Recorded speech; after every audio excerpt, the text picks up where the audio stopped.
চলবে না। বিদ্যুৎকে ব্যবসায়িক পণ্য হিসেবে গণ্য না করে সহ্য হয় না তো, দেখতেই ব্যবস্থা বেসরকারি মালিকদের হাতে তুলে দেওয়া চলবে না। বিদ্যুৎ উৎপাদন, পরিবহন ও বন্টন ব্যবস্থা বেসরকারি মালিকদের হাতে তুলে দেওয়া চলবে না। বিদ্যুৎ উৎপাদন সহ প্রয়োজনীয় সংখ্যক কর্মী নিয়োগ করতে হবে। পরিষেবার উন্নয়নের জন্য প্রতিটি সাব ডিভিশনে লাইন বন্ধ করতে হবে। অবিলম্বে কন্ট্রাক্ট লুট অ্যাসেসমেন্টের নামে গ্রাহকদের নিকট থেকে টাকা নেওয়া বন্ধ করতে হবে, বসানো বন্ধ করতে হবে। গ্রাহকদের স্বার্থ বিরোধী প্রিপেড স্মার্ট মিটার বসানো। আজকে এই বিদ্যুৎ ভবনের সামনে আমাদের বিক্ষোভ কর্মসূচি, প্রিপেড মিটার বসাতে হবে। আমরা আজকে 6 দফা দাবিতে ত্রিপুরা ইলেকট্রিসিটি কনজিউমার অ্যাসোসিয়েশনের পক্ষ থেকে আমরা এখানে একটি বিদ্যুৎ দপ্তরের সামনে একটা বিক্ষোভ সভা করছি। তারপর আমরা এমনির উদ্দেশ্যে একটা স্মারকলিপি প্রদান করব।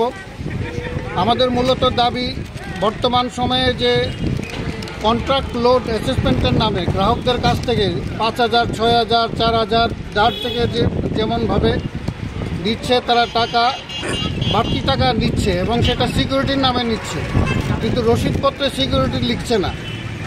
ফলে এই অন্যায়ভাবে এটা দেওয়া বন্ধ করতে হবে। কারণ আমি যখন বিদ্যুৎটা নেই তখন আমার যে ছিল এবং বর্তমানে আমি এখন হয়তো কিছু বাড়িয়েছি, কিন্তু আমার তো প্রতি মাসে আমি বাড়তি টাকা তো দিচ্ছি। আমার বিল হয়তো কেউ 4,000, 5,000, 3,000 যার যেমন উঠতে দিচ্ছে। ফলে দপ্তরের কাছে প্রত্যেকের কাছেই আছে যে কে কত বিদ্যুৎ কনজিউম করছে। ফলে সেই মতো অনুসারে বাড়তি টাকা কেন দিতে হবে? তার জন্য যেটা প্রয়োজন তার বদলানো ওনারা সেই বাবদ কি নেবেন সেটাও তো কোনো ধার্য সঠিক কিছু নেই। ফলে অন্যায় আমরা মনে করি এটা সম্পূর্ণভাবেই টিএসসিসিএল-এর পক্ষ থেকে বহন করা উচিত। আমরা তার জন্য এটা বন্ধ করতে বলছি এবং তার পাশাপাশি সর্বনাশা যে স্মার্ট মিটার, সেই স্মার্ট মিটার বন্ধ করতে আমরা বলছি। যে প্রিপেড স্মার্ট মিটার, সেটার মূল উদ্দেশ্য হচ্ছে বিদ্যুৎকে সম্পূর্ণভাবে বেসরকারীকরণ করে দেবে। আপনারা জানেন ত্রিপুরা রাজ্যের মোহনপুর, কৈলাসহর, সাবরুম, মনু এরকম বেশ কয়েকটি ডিভিশনকে বেসরকারি মালিকের হাতে তুলে দেওয়া হয়েছে। তারা বিলিং করছে এবং সেখানকার যে গ্রাহকদের যে অবস্থা আপনারা পত্রপত্রিকার মধ্যে আপনারা নিজেরাই জানেন, সেখানকার গ্রাহকরা কীরকম দুর্ভোগ পোয়াচ্ছে। তাদের কোনো পূর্ব অভিজ্ঞতা নেই। ফলে সেই সারা রাজ্য জুড়ে যদি এটা বেসরকারি মালিকের হাতে তুলে যায়, গ্রাহকদের অবস্থা চরম দুরবস্থার মধ্যে পড়বে। ফলে আমরা এই অবৈধভাবে যে স্মার্ট মিটার বসানোটা, প্রিপেড স্মার্ট মিটার বসানোটা আমরা বিরোধিতা করছি। আমরা বলছি যে এটা বন্ধ করতে হবে।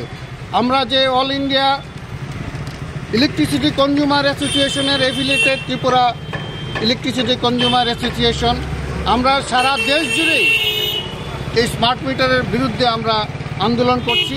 এই রাজ্য যাতে স্মার্ট মিটার যাতে বন্ধ করে, বেসরকারীকরণ বন্ধ করে, সেটার দাবি আমরা জানাচ্ছি। এর জন্য আমরা আসছি। এবং আপনারা আরেকটা জিনিস জানবেন, লাইনম্যান নেই। ফলে বিদ্যুৎ কোনো কিছু হলে পরে সঙ্গে সঙ্গে কোনো সারাই হচ্ছে না। প্রত্যেকটা আমাদের দাবি প্রত্যেকটা ডিভিশন, সাব ডিভিশনে পর্যাপ্ত সংখ্যক লাইনম্যান এবং অন্যান্য কর্মী নিয়োগ করতে হবে। আপনার পরিচয়? আমার নাম সঞ্জয় চৌধুরী, আহ্বায়ক ত্রিপুরা ইলেকট্রিক